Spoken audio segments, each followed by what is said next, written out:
Tag का खून का कतरा भी देना पड़ा तो वैसे साहब के नाम करते दे देंगे हम। और मैं नहीं दूंगा, सब देंगे जितने खड़े लोग।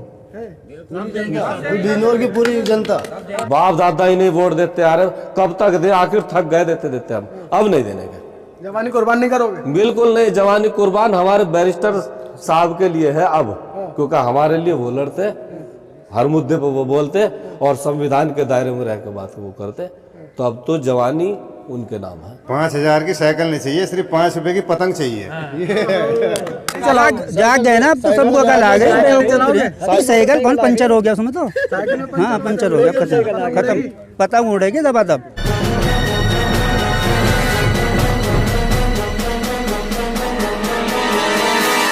मीडिया वॉइस, आपकी आवाज।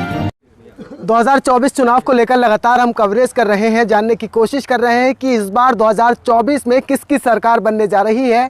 क्या इंडिया अलायंस और एनडीए के बीच में जो फाइट है, क्या एक बार फिर से एनडीए काबिज होगा 2024 में, या फिर इंडिया अलायंस काबिज होने जा रहा है।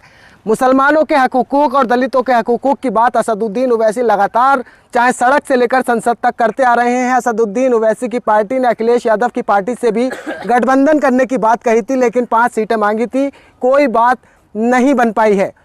चर्चाएं ये भी चल रही हैं कि असदुद्दीन ओवैसी की पार्टी चंद्रशेखर की पार्टी से बातचीत चल रही है। अब आने वाले दिनों में हो सकता है कि चंद्रशेखर आज़ाद और असदुद्दीन ओवैसी मिलकर चुनाव लड़ें। अब हमारे साथ में बिजनौर की जनता है। बिजनौर लोकसभा में क्या माहौल बनने वाला है, ये जनता से जानेंगे कि आखिर जनता किन मुद्दों को लेकर वोट देने वाली है। क्या नाम हुआ आपका? जी मेरा नाम नबील अहमद है। नबील जी, क्या लग रहा है 2024 में बिजनौर की जनता क्या चाह रही है इस बार? जी बदलाव चाह रही है। बदलाव चाह रही है। मलूक नागर के कैसे काम रहे? कुछ नहीं, कोई जानता नहीं मलूक नागर का, नहीं जानता है कोई नहीं। 5 साल के अंदर उन्होंने कोई काम ही नहीं किया। पूरी उनकी लोकसभा में आप घूम कर देख लो, कोई ये नहीं बता सकता एक दिन भी हमने अपनी इस लोकसभा में देखा हो। तो उन्हें वोट क्यों दे? ज़्यादातर अक्सर ये हुआ मुसलमानों के साथ कि पब्लिक ने वोट, मतलब जो बाहर के कैंडिडेट आते हैं या जिसे भी पार्टी अपना उम्मीदवार बना के भेजती है, वो वोट लिया और अपना काम से घर जाते हैं। अच्छा जी हाँ, अब तक तो मतलब इस जनता के साथ यही होता आ रहा है, लेकिन अब नहीं। अब नहीं। अब क्या है फिर? अब जो है ओवैसी साहब की पार्टी MIM मैदान में उतर चुकी है और हम अब उन्हें आगे बढ़ाने का काम करेंगे। अभी बिजनौर से तो उन्होंने कैंडिडेट भी नहीं उतारा है। कोई दिक्कत नहीं, हो जाएगा कैंडिडेट, जब भी आएगा हम उन्हीं के साथ हैं, उन्हीं के साथ है और उन्हीं के साथ रहेंगे अब, क्योंकि सबको देख लिया हमने। वो टाइम देखा है जब मुसलमानों के खिलाफ 3 तलाक CA/NRC कानून लोकसभा में आया था, तो जब तो कोई नहीं बोला ना। एक ओवैसी साहब ऐसे वाहिद शख्स थे जो अकेले इस लड़ाई को लड़ रहे थे। और आज भी मैं एक बात आपके चैनल के माध्यम से बताना चाहता हूँ देश की जनता को कि अगर कोई विपक्ष में अब है पूरे देश के अंदर, तो वो सिर्फ 2 सांसद है, इम्तियाज जलील साहब और ओवैसी साहब। राहुल गांधी नहीं है? राहुल गांधी तो आपको न्याय दिलवा रहे हैं सड़क पर उतर। काहे का न्याय दिलवा रहे हैं? कांग्रेस और बीजेपी एक सिक्के के 2 पहलू हैं। अच्छा। जी हाँ, एक तो धर्मवाद करती है और एक जातिवाद करती है। अच्छा, इससे आगे और कुछ नहीं है। कांग्रेस न्याय दिलवाती तो कांग्रेस खत्म ही क्यों होती? कांग्रेस तो खत्म नहीं हुई जब न्याय दिया ही नहीं उसने। कांग्रेस ने न्याय नहीं दिया, बिल्कुल भी नहीं दिया। अब न्याय देगी कांग्रेस। इतने दिनों कांग्रेस की सरकार रही, क्या दिया कांग्रेस ने मुसलमान को? क्या दिया कांग्रेस ने? आज तक कुछ भी नहीं दिया। अब तो दोबारा से जोर करो जाओ, कांग्रेस खत्म हो गई। कांग्रेस अब ना मायावती आवेगी, ना समाजवादी आवेगी, ना कांग्रेस आवेगी। मतलब ना समाजवादी, ना अखिलेश, ना सब खत्म होने हैं। ये सब मुसलमान के मुद्दे पर तो जीत रही थी। वैसी साहब आवेंगे यहाँ, ये मुसलमान के मुद्दे पर तो जीत रही थी इंशाल्लाह अल्लाह के हुक्म से। उसे बी टीम कहते हैं वैसे वोट काटने के लिए। नहीं, अरे नहीं, ये सब झूठ बोलते हैं, सब झूठ बोलते हैं भाई। सर बी टीम तो ये कौन कहेंगे? वे लोग कहेंगे जिनकी दुकान बंद होने जा रही है। अगर बता रहा हूँ, अगर मुसलमान समाजवादी मतलब बीजेपी को छोड़कर आप ये बताएं कौन सी ऐसी पार्टी है पॉलिटिकल जो मुसलमानों के बिना सरकार बना ले? एक बीजेपी बना सकती है। मुसलमान जिस दिन उतर कर धीरे धीरे MIM पर आ गया, उस दिन समाजवादी खत्म, कांग्रेस खत्म, BSP खत्म, JD RJD जितनी भी अदर पार्टियां हैं उसी दिन सारी खत्म हो जाएगी। और हमारा मकसद है अपनी ही पार्टी को जिंदा करना, उन अपनी लीडरशिप को कायम करना। जिस दिन लीडरशिप कायम हो गई, आज तो हम कहते हैं हमें टिकट दो, कल ये लोग आएंगे सोचेंगे जी बिजनौर विधानसभा पर 1.5 लाख वोट है, बस 10-20 हजार लेने हैं और तू विधायक बन जाएगा। तो फिर हम टिकट लेंगे नहीं, अब बांटेंगे ना। अच्छा, अब मुसलमान टिकट बांटेगा क्या? बिल्कुल टिकट बांटेगा। हाँ? बिल्कुल। अच्छा, समाजवादी पार्टी को मुसलमानवादी पार्टी कहा जाता था, अब साथ नहीं है क्या? नहीं, इसके साथ नहीं। ये ढोंगी थे, तो अजमा के देख लिया सब नहीं? ढोंगी थे। ढोंगी थे। हाँ बिल्कुल ढोंग भर रखा था ये तो, सबको अजमा के देख लिया इन्होंने। सबको अजमा के देख अब लिया। तो मुसलमान जाग गया, आँख खोल ली मुसलमान ने। सोया हुआ था मुसलमान आज तक। क्या बात कर रहे हो? कहाँ आज सोया तक हुआ था? सोया हुआ था मुसलमानों ने तमाम अखिलेश यादव सोए हुए नहीं तो वोट कराना आज तक, समाजवादी को, बीएसपी को, सोए हुए को तो वोट करा। अब मुसलमान जाग गया, अब सोच समझ के वोट करेगा मुसलमान। अब वोट कटवाएगा। किस वोट क्यों कटवाएगा? वोट जिंदा करेगा अपना। जिंदा करेगा। हाँ, जिंदा वोट करेगा अपना। अब तो जहाँ जायज वोट जाएगा उसका वहाँ जाएगा। अब अखिलेश यादव की खजूर नहीं खाएंगे? सब खत्म। अब तो खजूर हम खिलावेंगे उन्हें, उनकी खजूर तो खत्म हो गई अब।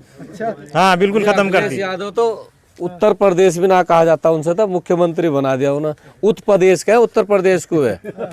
जी हाँ, और नाक में 1 कूब के 3 कूब है ऐसे, और उत्तर प्रदेश बोलते हैं उत्तर प्रदेश को। अब ऐसा नहीं होने का, बहुत वोट दिया इन्होंने, ढोते आ गए साहब, सारी उम्र हो गई, ये तो नेता बन गए और हमें मिट्टी में मिला दी सारे मुसलमानों को। बाप दादा इन्हें वोट देते आ रहे, कब तक दे, आखिर थक गए देते देते हम, अब नहीं देने का।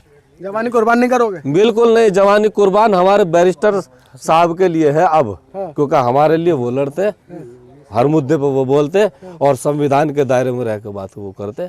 तो अब तो जवानी उनके नाम है। क्या लगता है अखिलेश यादव के लिए जवानी कुर्बान करोगे, किसके लिए? हम कुछ नहीं कहना चाहते, बस कहना चाहते हैं कि हमारी जवानी कुर्बान ओवैसी साहब के नाम। इतनी मोहब्बत? जी, बस और कुछ नहीं कहना चाहते। इतनी मोहब्बत जी, पूरी जान दे देंगे। जी जी, मुस्लिम अगर रक्त एक का कोई खून का कतरा भी देना पड़ा तो ओवैसी साहब का नाम करते हैं। एक खून का कतरा अगर ओवैसी साहब को देना पड़े तो नाम देना पड़ेगा, दे देंगे हम। और मैं नहीं दूंगा, सब देंगे जितने खड़े लोग। बिजनौर की पूरी जनता MIM पार्टी के साथ खड़ी है। अखिलेश यादव के साथ खड़ी? नहीं, अखिलेश के साथ नहीं। अखिलेश के साथ तो खड़े होने थे होली, अब अखिलेश के साथ नहीं खड़े। अखिलेश के साथ ही रहो जाएंगे क्या जिंदगी भर? मुसलमान इसकी दरी बिछाओ जाएंगे बस, हमको काम ही ना है। अब दरिया हम इनसे बिछवाएंगे, जो अब दरिया भी हम इनसे बिछवाएंगे। साइकिल नहीं चला, जाग गए ना, अब तो सबको कल आ गए। साइकिल कौन पंचर हो गया उसमें तो?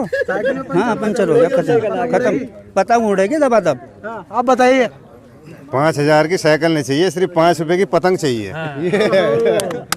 ठीक है, क्योंकि साइकिल में जो है थक गए। अब हमारे पास मोटरसाइकिल है, पतंग को देखना, आसमान की तरफ देखना, जमीन की तरफ नहीं देखना। अच्छा, साइकिल चलाने के लिए जमीन की तरफ देखना पड़ता है और पतंग उड़ाने के लिए आसमान की तरफ देखना पड़ता है। बैरिस्टर साहब के साथ जाओ। हाँ, बस अल्लाह की तरफ को भी देखेंगे और पतंग भी उड़ाएंगे, बाकी कुछ नहीं। जी जी, सड़क पर देखोगे, आसमान में देखोगे? नहीं, अब तो बस सड़क पर तो चलते चलते अब बुढ़े हो लिए, बाल सफेद हो गए साहब, अब थोड़ा सा आगे चलेंगे। जो नए लड़के बोल रहे हैं ना, इनके साथ रहकर काम करेंगे, क्योंकि सारी उम्र हो गई इन्हें देखते देखते।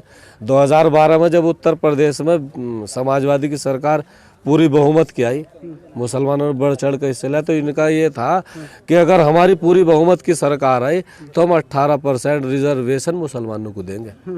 था ना, ये पूरी 5 साल गुजर गए, कोई दिया ही ना आज तक। तो एक बार मौका और देकर देखो। बिल्कुल कभी नहीं जी। और जो लोग ये कहते हैं ना, मैं उन्हें ये कहना चाहता हूँ कि जो बी टीम है, बी टीम है, बी टीम है, तो उनकी दुकान बंद हो रही, क्योंकि बहुत से लोग ऐसे वो हम जैसे को सबको बेच दे।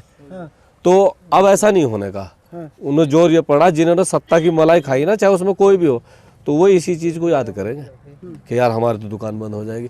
तो अब दुकान जो चलेगी ना, वो सच्चाई और झंडे और डंडे के साथ चलेगी और ईमानदारी से चलेगी। डंडा ठोक के चलेगी, ठंडा छोक के चलेगी, झंडा लहरा के चलेगी। अब ऐसा नहीं है, बहुत दिन हो गए, सबको देख लिया और देखते देखते हम भी तो हराने की बात कर रही थी बीजेपी को। वो तो कह रहे थे मैं चवन्नी हूँ कि चवन्नी कह रहे थे मैं कहीं नहीं पलट। चवन्नी पलट गई, पलट गई चवन्नी, तो एकदम पलट गई। बेटे में हो गए, जैन चौधरी की चवन्नी पलट गई, चवन्नी पलट गई।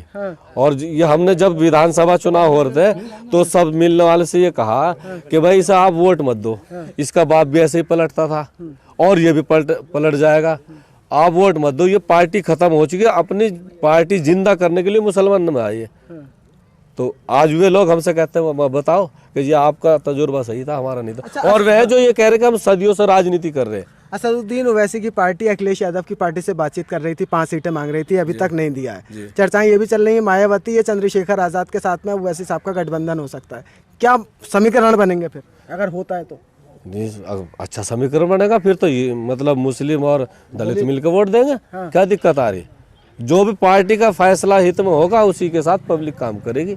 और दलित भी, मुस्लिम भी, हिंदू भाई भी, और ये सब मिलकर चलेंगे। हमारे नेता भी सबके लिए लड़ाई लड़ते हैं और हमारे जो कार्यकर्ता वो भी सबके लिए आवाज़ उठाकर उनके बात करेंगे, उनके हक के लिए लड़ेंगे। चलिए, बहुत बहुत शुक्रिया। तो बिजनौर की आवाम का साफ कहना है कि जिस तरीके से मुसलमानों की आवाज़ सिर्फ असदुद्दीन ओवैसी उठा रहे हैं, अखिलेश यादव की पार्टी ने जब 2012 में अखिलेश यादव मुख्यमंत्री बने थे तब कहा गया था कि मुसलमानों को 18% रिजर्वेशन दिया जाएगा, लेकिन 5 साल गुजर जाने के बाद भी मुसलमानों की नहीं सुनी गई, उन्हें रिजर्वेशन नहीं दिया गया। अब उनका कहना है कि अब मुसलमान न दरी बिछाएगा, न साइकिल चलाएगा, अब वो पतंग उड़ाएगा। आपको क्या लगता है 2024 में ये मुसलमान एक साथ होकर क्या असदुद्दीन ओवैसी की पार्टी को वोट देगा या नहीं देगा? आप अपनी कीमती राय में ज़रूर दीजिए। वीडियो अच्छी लगी हो तो वीडियो को शेयर कीजिए, मीडिया वॉइस को सब्सक्राइब कीजिए। बहुत शुक्रिया।